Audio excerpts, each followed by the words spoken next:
Welcome to AI Snacks with Romy and Robbie, an AI literacy podcast translating AI and robotic technologies from difficult to easy to understand.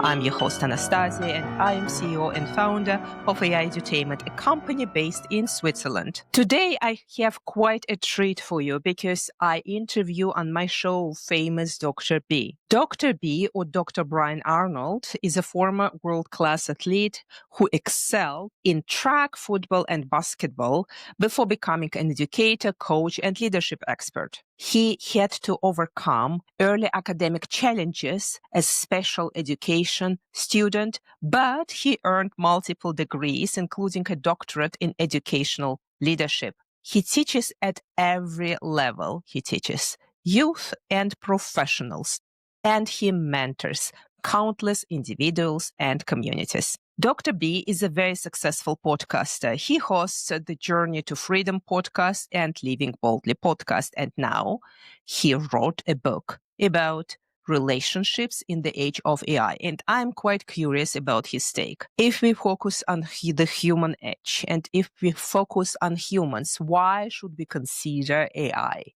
in this relationship? Let's open the studio to Dr. B. Dr. B, welcome to my studio. Well, thank you. Exciting to be here.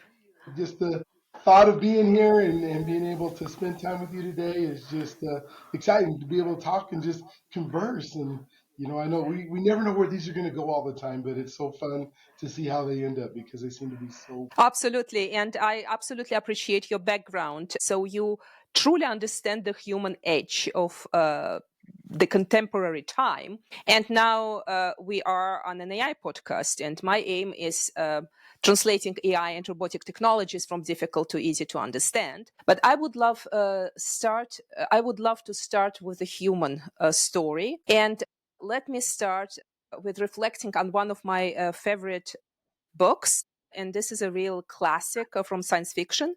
And this is Solaris by Stanislav Lem. And Solaris, it is a planet, but it's an ocean as well on this planet. And this ocean most probably represents a living organism. So it's like this huge, gigantic brain or huge, gigantic alien. And humans are circling the planet in their spacecraft, and they try to study Solaris. And Solaris starts producing so-called guests, and they are physical manifestation from the scientist's deepest memories and evil guilt. And at the end of the book, one of the major protagonists, Chris Kelvin, his psychologist, he is discussing with another scientist, Dr. Snout, and there is a very important phrase for me and actually for the whole work of Stanislav Lem. And Kevin is saying, we are only seeking man. We have no need of other worlds. We need mirrors. And this is a very challenging moment.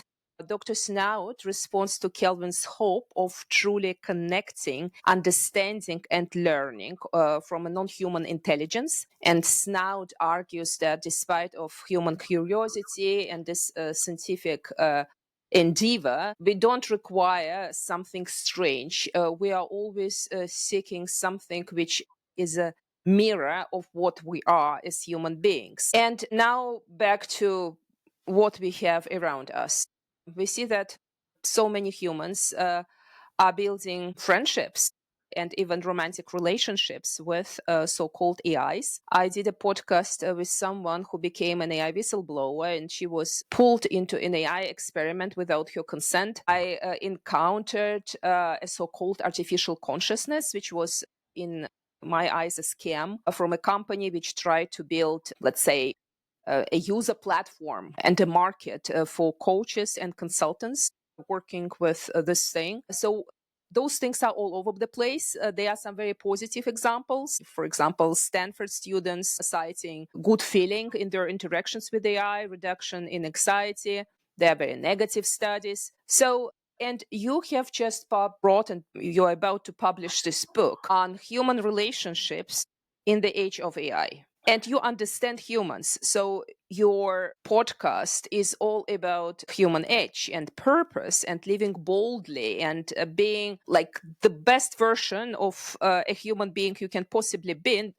So why did you start researching, applying, looking at something maybe foreign, maybe not so much, as AI? Yeah, that is such a good question. And sorry about my voice. I went and visited some grandkids this last week, and in another state, and so I think I caught a little bit of their germs or whatever it is. But Fun. I'm excited. Yeah, you know how Kids that are goes, right? great. Kids are amazing. They just give you all kind of stuff since they've been going to school. But that's such a good question that you asked. I grew up here in the United States in Denver, Colorado, and I was labeled a special education student. I couldn't read. I had this thing called dyslexia.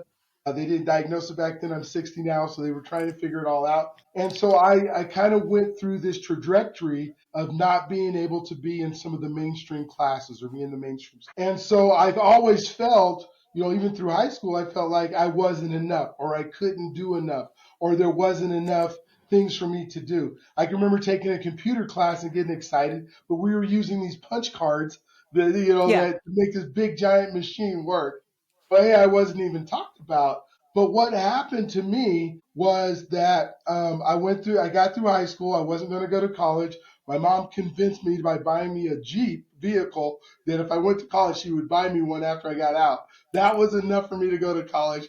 I was an athlete. I got scholarships, but I still was behind. I was going to the learning lab. I was going to places, and I got my degree in communications and physical education. And then I went to go be a physical education teacher. And when I went to be a physical education teacher here back in Colorado, I had to take a spelling test in order to be in yeah, physical education. So I'm blowing a whistle, I'm telling kids how to catch and run and skip and hop, but somehow the education system believed that I had to be able to spell in order to do that. So I failed that test miserably.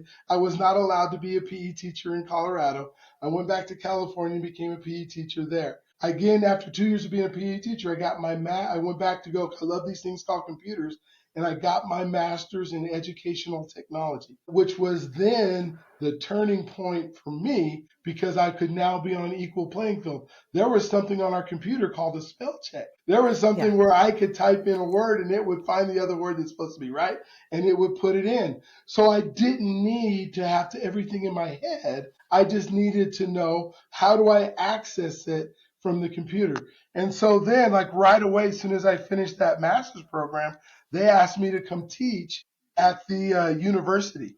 And when I was able to teach at the university, I was teaching other teachers how to use stuff. It was simple stuff like VCRs and that kind of stuff. So it yeah, wasn't like this super complicated technology, but it began to make me understand the process is that this thing that was a computer could then allow me to play on the same field as everybody else. And that was where I really started saying, wait a minute, I'm pretty smart. I'm pretty intelligent. I just needed a tool that would enhance the things that I was already doing. And so now I watch all the same movies. I watch the iRobot and Solaris and all these other things. And I go, wait a minute, these computers are terrible. They're not going to help us.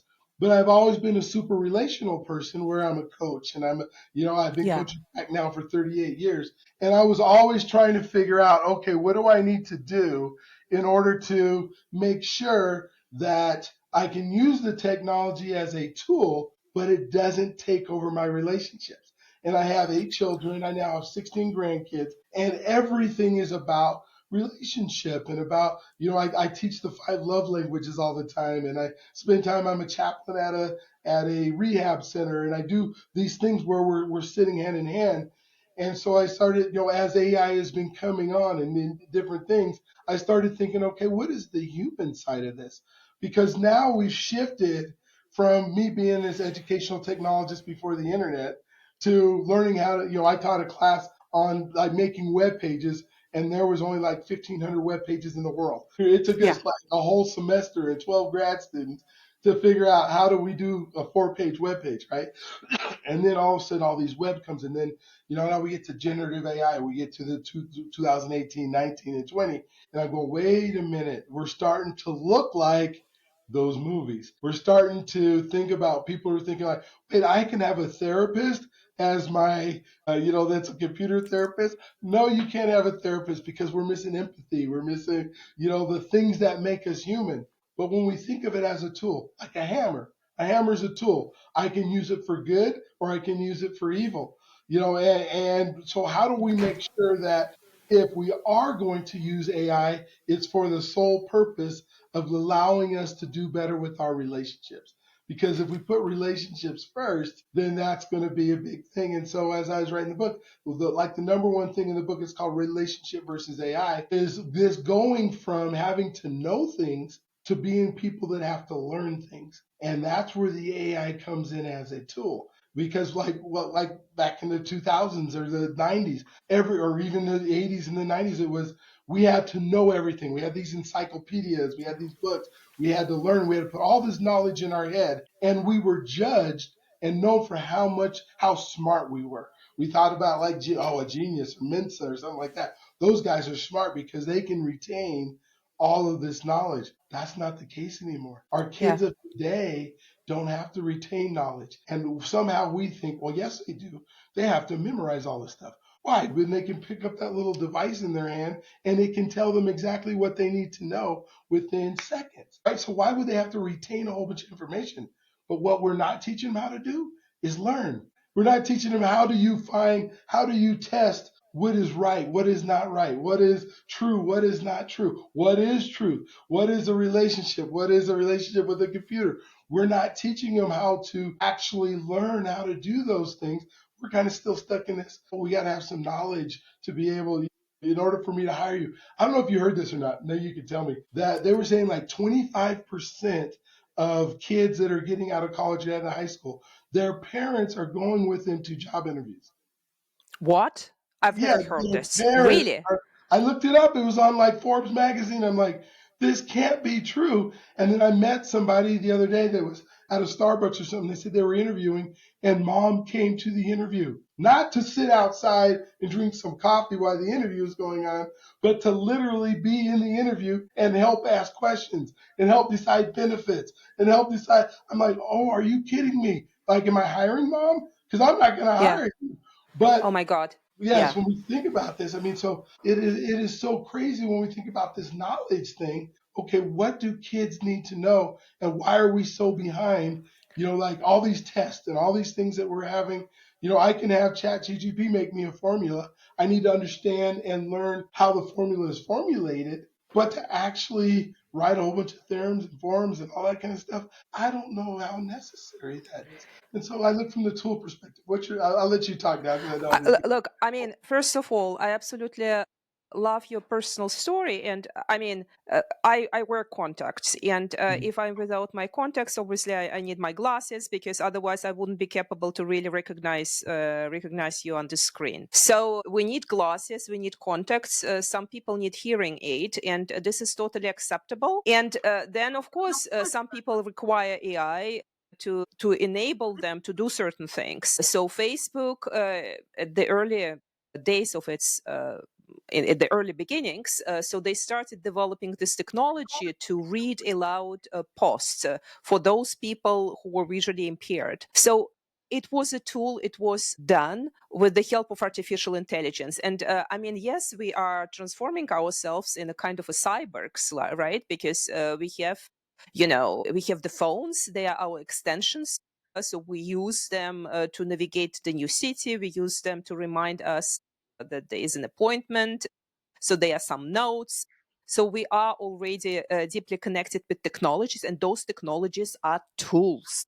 They are not there for the sake of technology. Yes, some artists, we can come to this if we want, they use them to create arts, but essentially it's to help us humans to do certain things better or to step in when we have some deficits. But there are a couple of things there. I mean, human nature, and what I am fearful of in the age of AI, and I'm in AI since 1989. Sometimes I see that people try to communicate with AIs as if those AIs were people.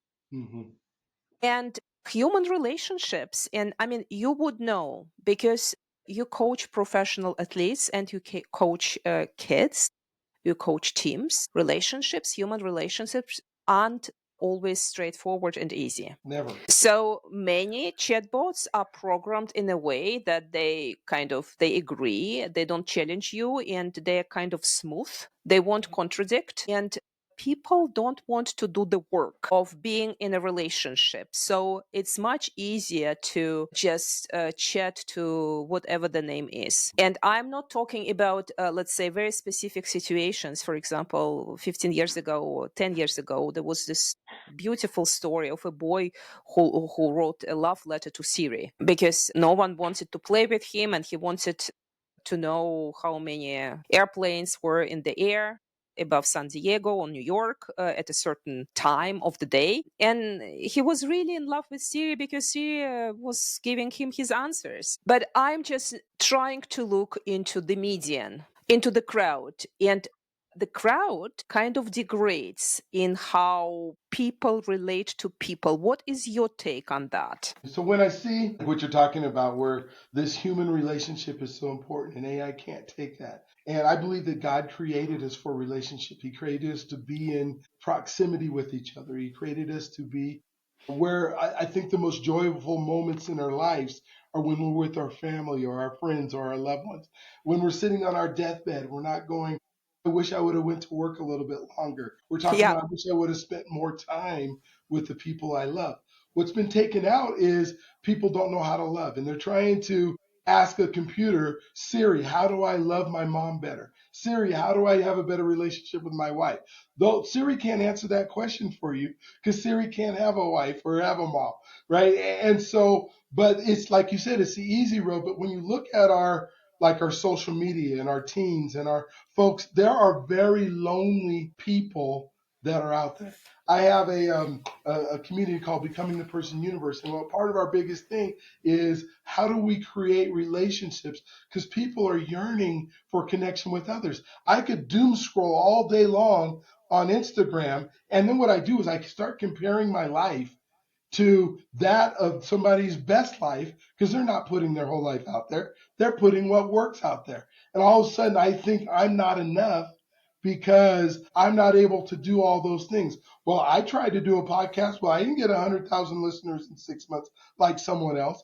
But what I can tell you is what relationships did that person have before he started his podcast?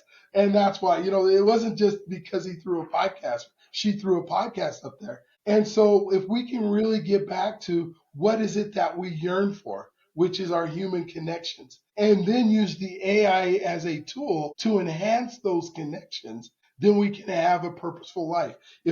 I don't think our purpose is, and when you get up in the morning, you say, okay, I'm going to meet my purpose.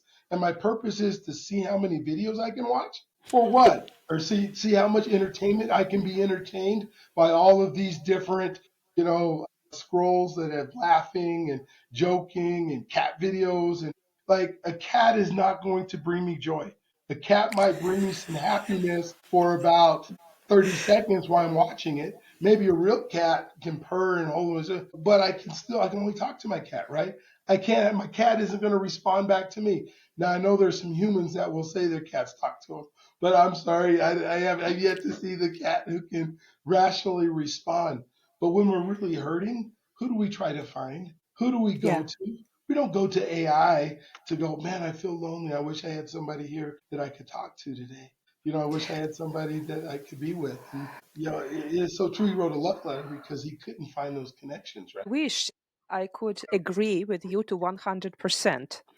But so my personal perception is completely into your camp. But what I hear in my trade and what I hear online and while reading books is that AI is stepping in to actually replace human connections and human relationships. And I'm really worried. And there is a certain connotation to what you started describing after my first question. You were discussing what should we learn, and obviously learning by heart certain facts. I don't know, I live in Switzerland. Maybe knowing all the facts about all little cantons in Switzerland won't really transform your life unless maybe you are in geography or in a trade like this. But this time then is gone, and during this time you could have learned something more interesting or better. And I'm sometimes, I'm technologist, so I had STEM, I'm a computational linguist, but I'm kind of reviewing when I was a kid we spend a lot of time reading. And for example, this topic of love, this is one of the archistories of the humanity. It's being considered one of the major, one of 7 plots that all the writers in all times used to describe something, to describe life. So, but we don't read. We don't take those books and trying to put ourselves into the shoes of the protagonists, of the writer, the why and how. Love is always about relationships. And you started discussing cats. So I'm quite cautious there because I use my cat as my chief marketing officer. So Okay, I love it. 36% of the web traffic is cat related. It's not a joke. I researched it. It's unbelievable. So people love cats, but they love dogs too. And in June, I was listening to a podcast by 2 very successful men, Huberman and Friedman. So Andrew Huberman and Lex Friedman, for people outside of the United States, scientists. Friedman is computer scientist and roboticist. Huberman is in medicine. He teaches in Stanford, and they have fantastic and very successful podcasts. And they were going for minutes and minutes about mourning their dogs. So there were those 2 stories about the 2 dogs. So the dog of Lex Friedman died when he was still a young boy.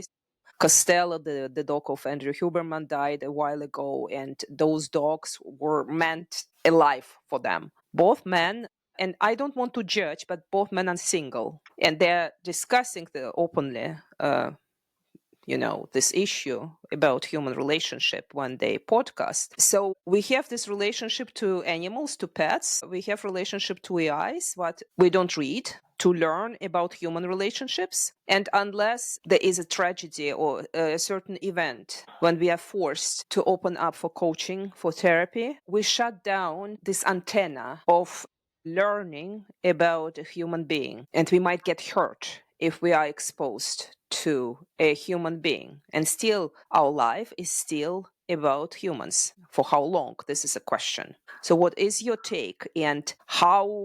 So you wrote a book about AI. You actually invite your audience to try out AI, to learn from it, to use it, AI as a tool. Are you not afraid that this will take time from actually getting human exposure and learning about humans? When I really think through why am I using the AI? If I'm using the AI to help me send an email, it's sending emails so I have a human connection. If I'm using AI to help me write a book, it's so that other humans will read it. I don't care if the computers read it, right? I want another human to feel what I'm feeling, to see what I'm hearing, hear what I'm hearing. I think dogs and cats, believe me, I understand the pool of dogs and cats and how much therapy they can be and how much they can help me because it's easier Yeah. than a human. A dog is not going to leave me. A dog is not going to go have an affair on me, right? A dog is going to be there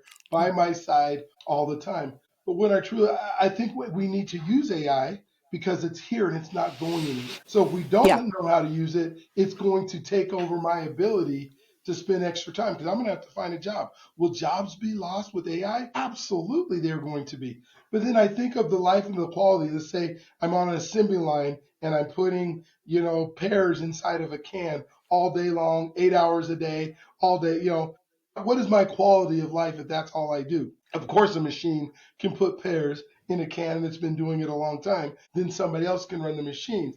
But you know what? When you go to a job like at a factory and you look at people and they're working, the most excited they are is at break time, at lunchtime, right before work, right after work. They have baseball teams that are part of the company. They have recreation. They go to picnics. They do all these things so those folks can have relationship even though they're doing a boring job. But so what the tool of AI does, and I'm telling people, no, you need to use ChatGPT because all that email you're spending time on, because you're probably spending 2-3 hours a day on email that are just nonsense email that have nothing to do with anything, have the computer answer that because it's just telling you stuff so you have more knowledge and put more stuff in your head. Now take that time that you have though, not to go scroll on another AI device. Take that time you have to call your mom, to call your kids, to call the folks that you love the most that are around you that you have time to spend.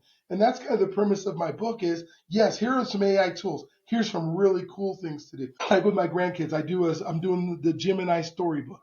So I'm Yeah. having them give me stories in their head, right? So they're writing down stories for Papa. Papa, this is my story. Then I can take that story and make it real life, like a storybook where they can read their words and story and get excited about it. But what's the first thing they want to do? Go share it with another human being. Look at the story I wrote. Look how cool it is.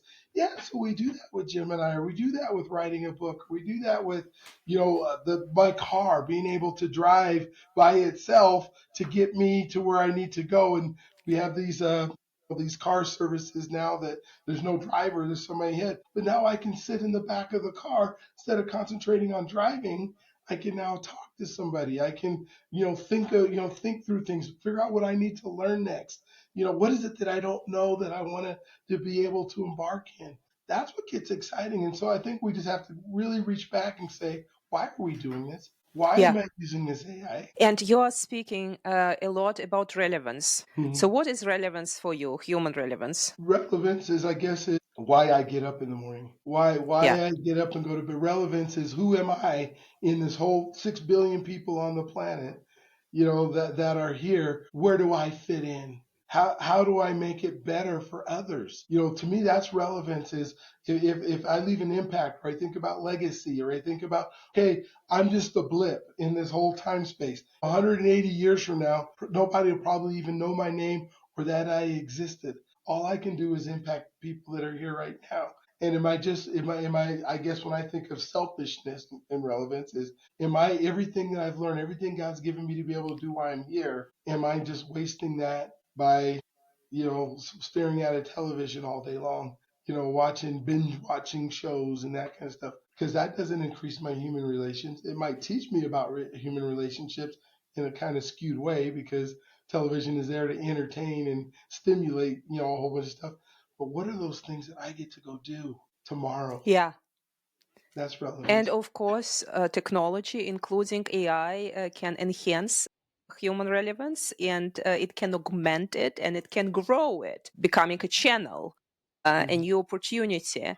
So, from the practical perspective, what would be 3 to 4 pieces of advice you would give to someone who has never used AI? Yeah, I do that with seniors all the time. And to start slowly, because a lot of folks are afraid of it. They're afraid of, like my first book was called There Is No Tiger, about overcoming overthinking and controlling anxiety. And folks get anxiety about things they can't control. Well, they can't control the AI. So I would say my advice would be, okay, take it as a tool like a hammer and write your first email with it. If you're sending a lot of emails with it, make it, teach it and train it to be you, to know you and your personality, so the email sounds like you. That would maybe be one of the first things that I would do with AI. Don't try to figure out, hey, every video, is that real? Is that not real? Is that real? Is that wrong? Back to your question, is it relevant? Does it matter if it's real? Well, I saw this video of this person talking to me and they were teaching me something. They're not real. Do they need to be real? And, to teach you what they're teaching you, ask yourself that question. Why does this person need to be real that I'm staring at that's talking to me? And why are you spending so much time trying to figure out if it's real? What does that relevance for you? And then that can help them begin to think through the process of, no, this could be a tool. Because now that somebody can be, maybe that person's spending time with their kids right now and they're teaching me at the same time. And so I'd rather them be there with their kids, teaching their kids. And if they were able to record, because we finally got okay with cassette tapes, right? To listen to cassette tapes. We finally got okay with CDs. We finally got Yeah. okay with Laserdisc and all that. So it's going to be something that you're going to, that'll eventually be part of your life. And so I would start studying about it, learn about AI, learn what it can do, what it can't do, instead of worry about it. And you're going to have some people who are going to tell you it's going to end the world, Yeah, and of if it course. There are does, some people like that. Yeah. yeah. And if it does, what control do you have on that? Like you're going to sit there and worry about it all day. We spend so much time worrying about things we can't control. The news is hard for me now because I think the news doesn't portray my life and where I'm at. It's worldwide news. It tells me everything bad that's going on in the world, and it tells me the algorithms the AI algorithm or whatever, put the news that they think that I want to hear on that. And then then I'm worried about things that are going on in Israel. And I think I need to know a little bit about what's happening in the world, but not to that extent where I know everything that's going on in Israel every day, all day long, because there's nothing I can do about what's happening in Israel myself right now. I can't control that, but I can control my little community. I can Yeah. control the books that I research for my kids. I go, oh yeah, what would be a great book for my 5-year-old to read that can help them with human relations? Right? Because I can't go to the library and find a whole bunch of books anymore because they're not sitting in the library. But AI will give me 10, 15 titles. Now I read that book and I give it to them. And then now I go, I don't just give it to my grandchild. I go sit with my grandchild and I read it to him.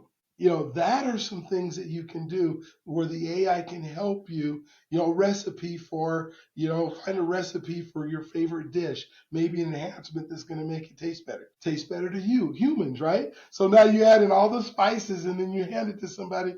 You say, is this any good? And it was nasty. So then you ask the AI, what did I do wrong? What was nasty about it? How can I enhance it?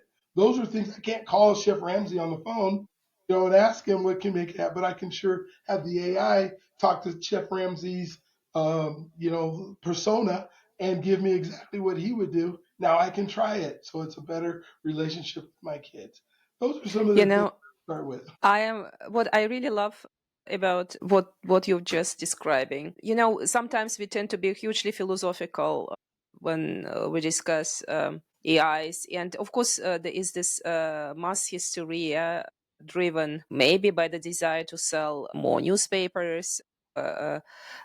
Online subscriptions to some online media platforms and even books. But ultimately, it's about human life and communities. And sometimes it's worthwhile to sit down with people who aren't computer scientists and engineers who are around you and say, look, what I tried out and this and that happened.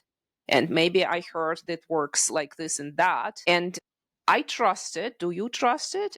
Then, because they know you, now it is a conversation about trust. So, looking forward, do you see that those communities and community leadership, community relationships, they will prevail? Or do you see that because we are bombarded by those huge things, that this might overtake our frankly beautiful and maybe small life? So, how do you see this paradigm between maybe small but still very significant and precious, and this huge, big stuff where an individual might not have any say? Like you said, it's very scary to think of what can happen and where we're headed towards. And I think we're going to get to a point where we're going to go, wait a minute, the AI is doing everything for us. It is leading our lives. And I mainly am scared of our youth and our kids who are going to inherit the planet, 50, 60, 70 years from now. And they will have the use of AI,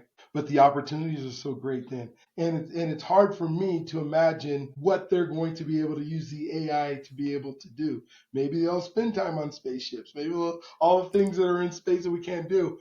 But because I can't vision it or I can't see it, doesn't mean it's bad for them. It just means Yeah. that I can't vision it and I can't see it.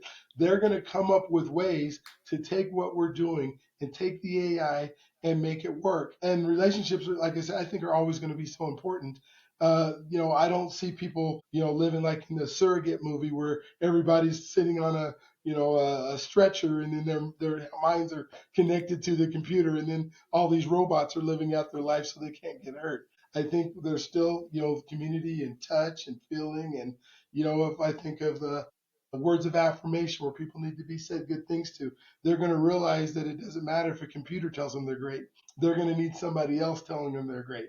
They're going to need somebody else to do things for them, not the computer doing things for them. Some of the tools that we've created, AI is taking over and making those tools better. You think like the automobile, it was a tool to help us not be on horse and buggy. Now the AI is a tool that drives our car. It's not that the AI is bad. It just made our tool better than it was before. If the AI can build a house with, all the material and spray it out, I've seen a couple of those houses being built. Okay, so that's a better tool than the bricks and the boards and all the things that they were doing for us. So we can look at it as that way, is we're just enhancing the tools, But then we also really have to really dive into why are we enhancing the tools? What is it freeing us up to do? Make more tools? Enhance probably in some cases, but is it enhancing our ability? Because we're still having kids. We haven't slowed down having kids on this planet. So those kids have to grow up. And those kids, we say, oh, we shouldn't bring kids into this world, but we're doing it. So what's the life of those kids? If we end hunger, that means all those kids get to eat. And if the AI is a tool that helps us end hunger across the planet, then that's a good tool. Because nobody wants to have suffering kids, but then we're going to have stuff to educate our kids to do. And we can't keep trying to put them in those round holes and those square pegs that we've been doing because we don't understand it. And I think that's the hard part is going, I can't see the vision because I've only grown up knowing how to know. I haven't grown up knowing how to learn. And now I'm asking this whole new generation to do something I haven't done or that I don't understand. And I'm scared, which is okay. I think every generation has been scared. And we just have to realize it's okay to be scared. And they'll figure it out. And still humanity prevailed. And I think this is a fabulous note to end this episode. I'm tremendously grateful for your time, and I'm very grateful to all the listeners for having tuned in. I'm really humbled by your optimism. I would love to borrow a portion of it, and if it was a potion, I would have applied it Yes, I several love times it. a day. Thank you so much for your optimism, and actually for simply daring and being curious and deciding, yes, it's time now to bring AI into my work. And congratulations on all your success and staying open and being curious. Thank you for learning and asking questions about what should we learn to progress. So I'm closing this episode. It was another show on AI snacks with Romy and Robbie, and I will see you next week. Thank you. Thank you for having me. I appreciate you so much.